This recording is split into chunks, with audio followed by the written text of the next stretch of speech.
जब दुनिया खत्म हुई, लोग नहीं बदले, बस उनका असली चेहरा सामने आ गया। Welcome to the apocalypse universe. 200 साल तक जमीन के नीचे छुपकर रहने के बाद इंसानों ने सोचा था कि अब उनकी सबसे बड़ी लड़ाई खत्म हो चुकी है। लेकिन जब वो आखिरकार धरती पर लौटे तो उन्हें पता चला कि असली तबाही अभी बाकी थी। कहीं पूरी दुनिया पानी में डूब चुकी थी तो कहीं बची हुई जमीन पर सिर्फ वही जिंदा रह सकता था जिसके पास पानी, पेट्रोल हो। अब सवाल सिर्फ जिंदा रहने का नहीं था, सवाल था इस बर्बाद दुनिया का असली मालिक कौन बनेगा। आज से लगभग 200 साल पहले बढ़ते समुद्री स्तर ने सारी जमीन निगल ली थी। जो बचे वे समुद्र के भिखारी बन गए और मारिनर उन्हीं में से एक था। उसका जीवन समुद्र की गहराइयों से कबाड़ और संसाधन निकालने में बीतता था। एक दिन उसका लंगर समुद्र की तलहटी में किसी चीज में फंस जाता है। वह अपना डाइविंग सूट पहनकर नीचे उतरता है। उसकी नाव पर एक अनोखा टाइमर सिस्टम लगा था। लोहे की गोलियां धीरे धीरे गिरती रहती थीं और तय समय पूरा होते ही मशीन खुद उसे वापस ऊपर खींच लेती थी। 3 घंटे बाद मशीन सक्रिय हो जाती है। मारिनर ऊपर आने लगता है, लेकिन उसी दौरान कोई उसकी नाव पर चढ़ चुका था। एक भटका हुआ समुद्री लुटेरा। उसने मारिनर की सबसे कीमती चीज, उसके नींबू, चुरा लिए थे। ऊपर पहुंचकर मारिनर देखता है कि फल गायब हैं और सामने एक अजनबी नाव खड़ी है। वह तुरंत अपना हथियार तान देता है, लेकिन सामने वाला दोस्ती का नाटक करता है। वह बताता है कि पूर्व दिशा में 18 दिन दूर एक एटोल है जहां लोग सामानों का व्यापार करते हैं। मारिनर को बात संदिग्ध लगती है क्योंकि इस दुनिया में कोई मुफ्त में जानकारी नहीं देता। तभी दूर क्षितिज पर खतरा दिखाई देता है। स्मोकर्स समुद्र के सबसे खतरनाक डाकू जहां जाते थे मौत छोड़ जाते थे। अब दोनों नावों के पास भागने के अलावा कोई रास्ता नहीं था, लेकिन मारिनर का बदला अभी बाकी था। उसे अपने नींबू वापस चाहिए थे और इस बर्बाद दुनिया में फल पानी से भी ज्यादा कीमती थे। आगे मारिनर अब गुस्से से भर चुका था। उसकी नजर दूर भागते उस चोर पर थी जिसने उसके नींबू चुरा लिए थे। इस बर्बाद दुनिया में एक फल की कीमत किसी इंसान की जान से कम नहीं थी। दूसरी तरफ स्मोकर्स भी उसी दिशा में बढ़ रहे थे। अब समुद्र के ऊपर 3 अलग अलग शिकारियों की दौड़ शुरू हो चुकी थी। एक तरफ चोर, एक तरफ स्मोकर्स और उनके पीछे मौत बनकर आता मारिनर। चोर अभी भी खुद को विजेता समझ रहा था। वह आराम से बैठकर चुराए हुए नींबू का स्वाद ले रहा था, लेकिन अगले ही पल उसके चेहरे का रंग उड़ गया। पीछे से मारिनर का जहाज बिजली की तरह उसकी तरफ बढ़ रहा था। घबराकर वह अपनी छोटी नाव को पूरी ताकत से चलाने लगा, लेकिन मुकाबला असंभव था। मारिनर की तेज रफ्तार कैटामरैन कुछ ही सेकंड में उसके पीछे पहुंच गई और फिर एक ही टक्कर में उसकी नाव टूट गई। समुद्र ने चोर को निगल लिया और मारिनर ने अपने नींबुओं का बदला ले लिया। 8 दिनों की लंबी यात्रा के बाद क्षितिज पर एक विशाल संरचना दिखाई दी। चारों तरफ लोहे की दीवारें, ऊंचे प्रहरी टावर और समुद्र के बीच बना एक सुरक्षित व्यापारिक शहर यह था एटोल, इस जलमग्न दुनिया का सबसे बड़ा बाजार जहां लोग पानी, भोजन और जीवन का सौदा करते थे। मारिनर व्यापारियों के सामने अपना सामान रखता है। पुराना कबाड़, जंग लगा लोहा, टूटे उपकरण, लेकिन किसी की दिलचस्पी नहीं होती। फिर वह एक छोटा सा डिब्बा निकालता है। उसके अंदर थी मिट्टी। जैसे ही व्यापारियों ने उसे देखा, पूरा माहौल बदल गया। इस दुनिया में जहां धरती ही खत्म हो चुकी थी, मिट्टी किसी खजाने से कम नहीं थी। व्यापार पूरा होने के बाद मारिनर बाजार में घूमता है। वहीं उसकी नजर एक पौधे पर पड़ती है, एक टमाटर का पौधा। वह उसकी कीमत पूछता है और जवाब सुनकर खुद हैरान रह जाता है। उस पौधे की कीमत उसकी आधी संपत्ति थी, लेकिन ऐसी दुनिया में जहां फल लगभग विलुप्त हो चुके थे, यह कीमत भी कम थी। उसी समय एटोल का एक बुजुर्ग उसके पास आता है। वह मारिनर से एक अजीब मांग करता है। उसकी इच्छा थी कि मारिनर उनके कबीले की महिलाओं के साथ संतान पैदा करे, क्योंकि मजबूत पुरुष अब बहुत कम बचे थे। लेकिन मारिनर को इसमें कोई दिलचस्पी नहीं थी। उसने साफ इनकार कर दिया और यही इनकार उसके लिए मुसीबत बन गया। उधर क्षितिज पर धुएं की एक दीवार उठ रही थी। स्मोकर्स आ चुके थे। सैकड़ों नावें, दर्जनों मोटरबोट और एक चलता फिरता युद्ध बेड़ा। आज उनका लक्ष्य सिर्फ लूट नहीं था, वे पूरे एटोल को मिटाना चाहते थे। पहले कुछ मिनटों तक एटोल के लोग अपनी दीवारों पर भरोसा करते रहे, लेकिन फिर स्मोकर्स का असली हथियार सामने आया, एक विशाल युद्धपोत जिस पर लगी थी भारी मशीन गन। कुछ ही सेकंड में गोलियों की बारिश शुरू हो गई, लोहे की दीवारें छलनी हो गईं और पूरा शहर युद्ध भूमि में बदल गया। जब सामने से हमला सफल नहीं हुआ तो स्मोकर्स ने नई चाल चली। उन्होंने अपने सैनिकों को एक सी प्लेन से बांध दिया। कुछ ही सेकंड बाद सैनिक हवा में उड़ते हुए एटोल के अंदर जा गिरे। अब हमला बाहर से नहीं, अंदर से भी हो रहा था। एटोल की हार लगभग तय हो चुकी थी। युद्ध के बीच मारिनर कैद से बाहर निकलता है, वहीं उसकी मुलाकात एक महिला और एक छोटी लड़की से होती है। वे उससे एक सौदा करती हैं, हमें यहाँ से निकालो, हम तुम्हें आजाद कर देंगे। मारिनर के पास मना करने का समय नहीं था, क्योंकि पूरा शहर बिखर चुका था और मौत हर दिशा से करीब आ रही थी। कुछ ही मिनटों में एटोल पूरी तरह नरक बन चुका था। हर तरफ गोलियां चल रही थीं, लोग चीख रहे थे और स्मोकर्स एक एक करके पूरे शहर पर कब्जा कर रहे थे। मारिनर जानता था कि अगर वह अब नहीं निकला तो कभी नहीं निकल पाएगा। महिला और छोटी लड़की उसके साथ थीं। तीनों तेजी से बंदरगाह की ओर भागते हैं, लेकिन एक समस्या थी, बंदरगाह का विशाल गेट अभी तक पूरी तरह खुला नहीं था और उनके पीछे मौत तेजी से करीब आ रही थी।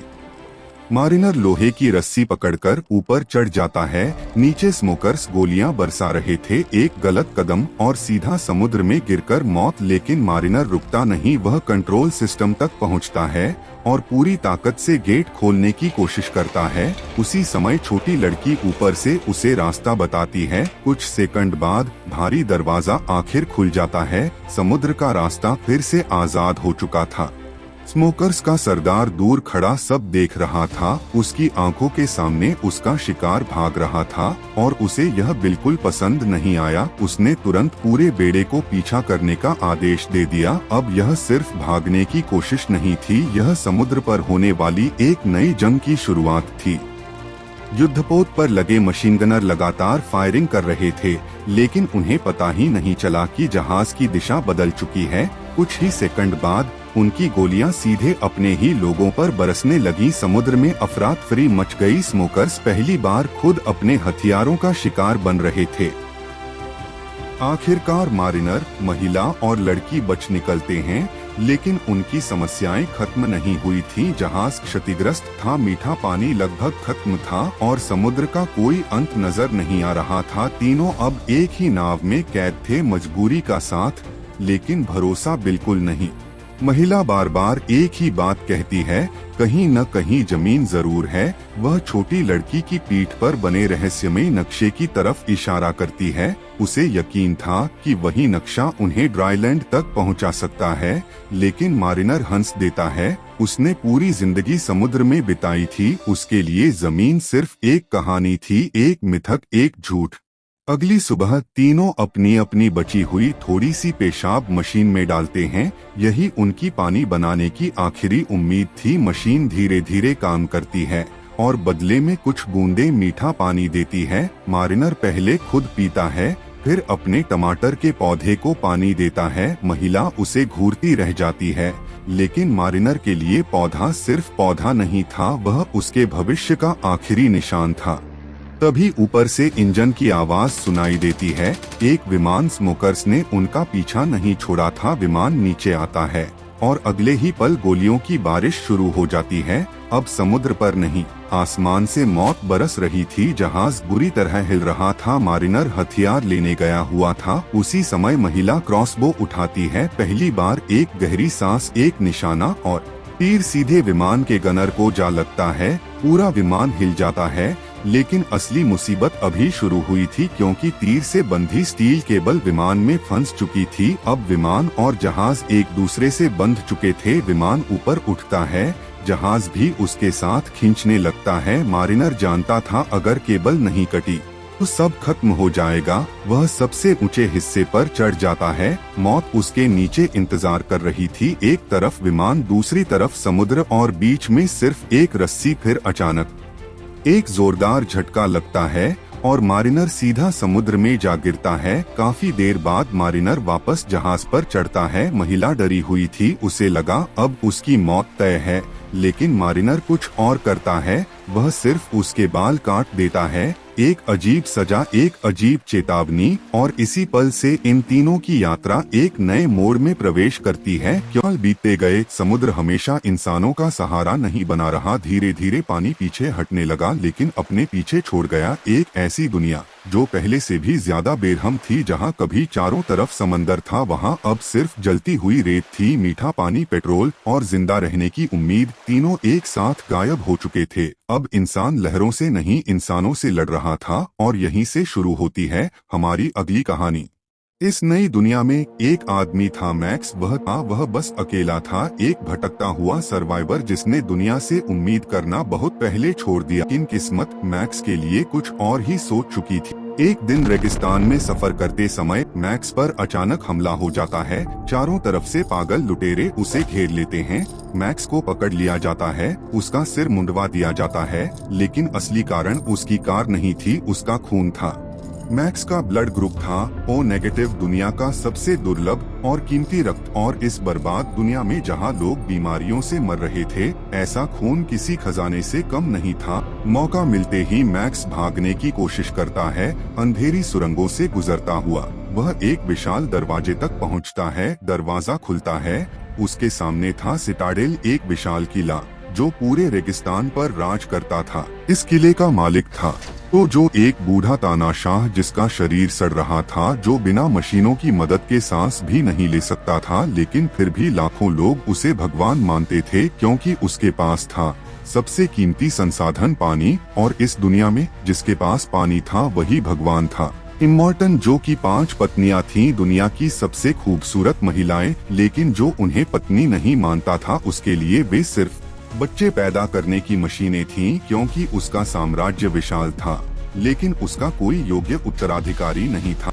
लेकिन जो को नहीं पता था कि उसकी सबसे भरोसेमंद कमांडर फ्यूरियोसा अब उससे नफरत करने लगी। ईंधन लेकर निकलने वाले काफिले का नेतृत्व करते हुए फ्यूरियोसा अचानक रास्ता बदल देती है इमॉर्टन, जो तुरंत अपने निजी कक्ष में पहुंचता है, गुप्त दरवाजा खोलता है और अगले ही पल उसका चेहरा गुस्से से भर जाता है, क्योंकि उसकी 5 पत्नियां गायब थीं। पूरे किले में अलार्म बज उठता है, हजारों पागल सैनिक तैयार हो जाते हैं। इसी सेना में था एक युवा योद्धा नक्स, जो बचपन से यही सुनता आया था कि अगर वह इमॉर्टन जो के लिए लड़ते हुए मरेगा तो सीधा स्वर्ग जाएगा। आज उसे मौका मिला था, लेकिन समस्या यह थी वह गंभीर रूप से बीमार था। और वह मैक्स को अपनी गाड़ी के सामने बांध देता है ताकि दौड़ते समय भी उसके शरीर से खून मिलता रहे। और इसी के साथ शुरू होती है सिनेमा इतिहास की सबसे पागल रोड वॉर। फ्यूरियोसा की वॉर रिग रेगिस्तान को चीरती हुई आगे बढ़ रही थी। पीछे इमॉर्टन, जो की पूरी सेना उसका पीछा कर रही थी, और उनके बीच जंजीरों में बंधा हुआ था मैक्स। लेकिन मैक्स आसमान की तरफ देखता है। दूर क्षितिज पर एक विशाल रेत का तूफान उठ रहा था, इतना बड़ा कि मानो पूरी दुनिया को निगल जाएगा। तूफान के करीब पहुंचते ही फ्यूरियोसा अचानक गाड़ी घुमाती है, सीधे नक्स की गाड़ी की तरफ। नक्स के वाहन से टकरा जाती है, दाहिना पहिया फट जाता है।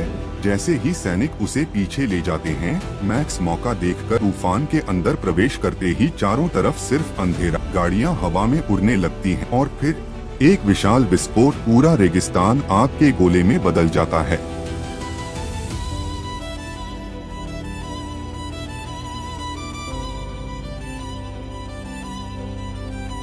जब मैक्स की आंख खुलती है, सब कुछ शांत हो चुका था। मैक्स खुद को आजाद करने की कोशिश करता है, लेकिन एक नई समस्या सामने आती है। उसकी कलाई पर लगी जंजीर अब नक्स की कलाई से जुड़ी हुई थी और ताला खुल नहीं रहा था। तभी मैक्स दूर एक वॉर रिग देखता है। वह नक्स को घसीटते हुए वहां पहुंचता है और सामने का दृश्य देखकर रुक जाता है। 5 महिलाएं रेगिस्तान के बीच पानी से खुद को साफ कर रही थी। मैक्स पानी मांगता है, लेकिन शांति ज्यादा देर नहीं टिकती। एक लड़की दूर उठती धूल देखती है और सब समझ जाते हैं इमॉर्टन जो की सेना फिर आ रही है। फ्यूरियोसा तुरंत हमला करती है, मैक्स की बंदूक छीन लेती है। दोनों के बीच जबरदस्त लड़ाई शुरू हो जाती है। रेगिस्तान के बीच दो जिंदा रहने वाले योद्धा भिड़ जाते हैं। मैक्स ताकतवर था, फ्यूरियोसा बेहद अनुभवी, कभी एक ऊपर कभी दूसरा, लेकिन इसी दौरान नक्स होश में आ जाता है और फ्यूरियोसा को पकड़ लेता है। स्थिति फिर बदल जाती है। आखिरकार लड़ाई खत्म होती है, मैक्स नियंत्रण हासिल कर लेता है, लेकिन पीछे सेना तेजी से करीब आ रही, इसलिए मजबूरी में मैक्स उनके साथ जुड़ जाता है। किसी को पता नहीं चलता, लेकिन नक्स चुपके से वॉर्ड्रिक घुस जाता है और पीछे के पहियों को लॉक कर देता है। वाहन की स्पीड कम होने लगती है। मैक्स नीचे उतरकर मरम्मत करने जाता है। इसी बीच नक्स केबिन में घुस जाता है, लेकिन इस बार पांचों महिलाएं मिलकर उसे पकड़ लेती हैं। कुछ देर बाद वॉर्ड्रिग एक संकरी घाटी में पहुंचती है। यहाँ एक और गैंग रहती थी। फ्यूरियोसा पहले से डील कर चुकी थी। एक टैंक पेट्रोल के बदले उन्हें रास्ता मिलना था और फिर घाटी उड़ा दी जानी थी ताकि पीछा करने वाले रुक जाएं। लेकिन घाटी वाले लालची निकले। उन्होंने सोचा क्यों न पेट्रोल भी ले लें और पूरी गाड़ी भी। फ्यूरियोसा तुरंत समझ जाती है डील फेल हो चुकी है और अगले ही सेकंड गोलीबारी शुरू हो जाती है। अब हर तरफ गोलियां थीं, धमाके थे, उड़ती हुई मोटरसाइकिलें थी, आग थी, चीखें थीं और बीच में मैक्स और फ्यूरियोसा दोनों मिलकर लड़ते हैं, क्योंकि अब उनके पास कोई दूसरा रास्ता नहीं था।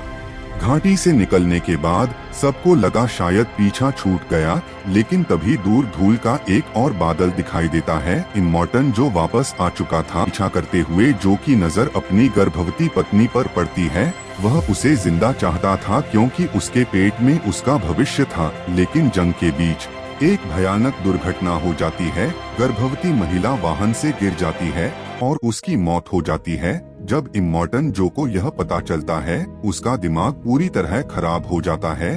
दिन रात की खतरनाक यात्रा के बाद आखिरकार फ्यूरियोसा उस जगह पहुंचती है जिसे वह बचपन से ग्रीन प्लेस कहती आई थी। वह जहाँ कभी हरियाली थी, पानी था, जीवन था। इन जैसे ही वे वहाँ पहुँचते हैं, उनके पैरों तले जमीन खिसक जाती है। ग्रीन प्लेस अब मौजूद ही नहीं था। फ्यूरियोसा घुटनों पर गिर जाती है। उसकी आंखों में आंसू आ जाते हैं। जिस उम्मीद के सहारे वह इतने साल जीती रही, वह एक पल में टूट चुकी थी। दूर खड़ा सब देख रहा था। अचानक मैक्स के दिमाग में एक विचार आता है। वह फ्यूरियोसा के पास जाता है। मैक्स समझाता है जिस किले से वे भागे थे वही असली स्वर्ग है। और सबसे बड़ी बात, इमॉर्टन जो अपनी पूरी सेना लेकर बाहर निकल चुका है, मतलब किला लगभग खाली है। अगर वे वापस जाकर उसे कब्जे में ले लें तो हमेशा के लिए आजाद हो सकते हैं। दूसरी तरफ इमॉर्टन जो लगातार पीछा कर रहा था, उसे पूरा भरोसा था कि शिकार रेगिस्तान में भाग रहा है। लेकिन अचानक उसे सामने वही वॉर्ड्रिग वापस आती दिखाई देती है और फिर शुरू होती है पूरी फिल्म की सबसे खतरनाक लड़ाई। सैकड़ों वाहन, हजारों गोलियां, धमाके, आग, चीखें और मौत, हर दिशा से हमला हो रहा था। लेकिन अब कोई पीछे हटने को तैयार नहीं था। युद्ध के बीच फ्यूरियोसा बुरी तरह घायल हो जाती है। एक दुश्मन का वार उसके शरीर को चीर देता है। एक दुश्मन वाहन पर चढ़ जाता है। वहाँ भयंकर हाथापाई होती है। उसके हाथ में तीर घुस जाता है। आखिरकार फ्यूरियोसा सीधे इमॉर्टन जो तक पहुंच जाती है। एक जबरदस्त संघर्ष के बाद फ्यूरियोसा इमॉर्टन जो का अंत कर देती है। तानाशाह मर चुका था, लेकिन लड़ाई अभी खत्म नहीं हुई थी। पीछे दुश्मन अभी भी आ रहे थे। अगर उन्हें रोका नहीं गया तो कोई नहीं बचेगा। तभी नक्स आगे आता है। वह समझ चुका था कि असली महिमा मरने में नहीं, बल्कि सही वजह के लिए बलिदान देने में है। नक्स अपनी गाड़ी लेकर आगे बढ़ता है और खुद को कुर्बान कर देता है। विशाल विस्फोट के साथ पूरी घाटी बंद हो जाती है। दुश्मन वहीं रुक जाते हैं। नक्स मर चुका था, लेकिन उसने सबको बचा लिया। इस दौरान फ्यूरियोसा का खून लगातार बह रहा था। तुरंत उसकी मदद करता है, उसे अपना खून देता है। आखिरकार वे वापस सिटाडेल पहुंच जाते हैं। लेकिन फिर इमॉर्टन जो की लाश देखकर सब समझ जाते हैं तानाशाह खत्म हो चुका था। सालों से दबे हुए लोग अब खुलकर सांस ले रहे थे। फ्यूरियोसा को नया नेता बनाया जाता है। एक इंसान भीड़ से दूर खड़ा था। मैक्स वह जानता था यह दुनिया अब उसकी नहीं है। फ्यूरियोसा और मैक्स की नजरें मिलती हैं। एक हल्का सा सिर झुकाना और बस यही उनकी विदाई थी। लेकिन इंसानों की सबसे बड़ी गलती ये थी कि उन्हें लगा अब उन्होंने इस बर्बाद दुनिया को समझ लिया है। उन्हें बिल्कुल अंदाजा नहीं था कि असली खतरा अभी उनकी नजरों से बहुत दूर था। कुछ साल बाद एक ऐसी घटना होने वाली थी जो फिर से इंसानों के अस्तित्व को चुनौती देने वाली थी, और अगला अध्याय साबित करेगा कि दुनिया कभी भी पूरी तरह सुरक्षित नहीं होती।